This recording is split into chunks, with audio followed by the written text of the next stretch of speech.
For those of you who do not know, there was a bill passed last March that allows women to fill combat positions in the U.S. military. Although I believe women should be equal to men and have every opportunity, I do not believe that this should follow onto the battlefield. To better explain my position, we'll be talking about the history of women serving in non-combat positions and their effect on war efforts, the lowered physical requirements in boot camp for women, and the psychological effect women would have on and off the battlefield for the unit. To begin, we must look at the past. The last time the U.S. was involved in a war, officially, was World War II. An estimated 350,000 women served in factories that helped build bullets, planes, destroyers, and other weapons that we sent overseas to our boys to fight the Japanese and the Germans. Without these women as our backbone and our labor force, we simply would not have won World War II. There was not enough men to go around, so we had to rely on our women back at home to supply the government with war bonds and other equipment for our men. My simple point is, women can still serve in war efforts without serving in combat. Moving on, we'll look at the lowered physical requirements that women have in boot camp. This is a chart from the U.S. Army that explains the minimum requirements for women and men to graduate boot camp.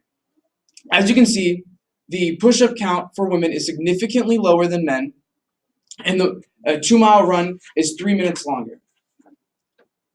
Now imagine this. You're deep in enemy territory. You have to retreat to a certain LZ to be extracted and carried away safely. Your LZ is 2 miles away. A woman is going to be significantly slower than the men, leaving the men with 2 options.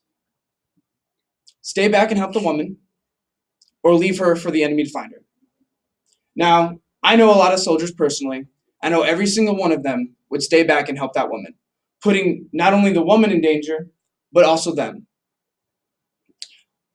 This leads me to my next point, the psychological effects women would have on and off the battlefield. Women, Grace Hopper once said, "I'm totally against women in combat because we live in a society and a culture that imposes on every man the concept women and children first.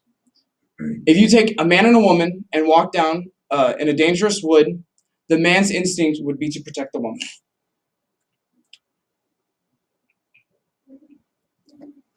An estimated 500,000 soldiers currently have PTSD. 22 soldiers a day commit suicide. This is a horrible stance to be at right now. However, adding women to combat roles would only make these numbers go up. Since women 70% of women report that they have PTSD currently, and women are 2 times more susceptible to forming PTSD. They also require 150% more therapy than men would. This would mean that in our VA system, our hospitals would overflow and it would become ineffective. Many argue that our hospital is already effective.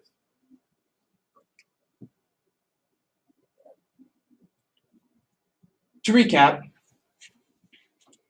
we talked about the history of women in combat, the lowered physical requirements and how that holds back the unit, and the psychological effects women would have on and off the battlefield. Now, I know I may not have convinced all of you that women do not belong in combat, but I hope I've persuaded some of you to look at it from a different perspective than equal rights and look at it more of this is a life and death situation. If you put one person, whether man or female, in the wrong position, you are putting not only their life on the line, but countless others as well. Thank you. Excellent. half my screenshot on the last point. Oh, dang, that was bad.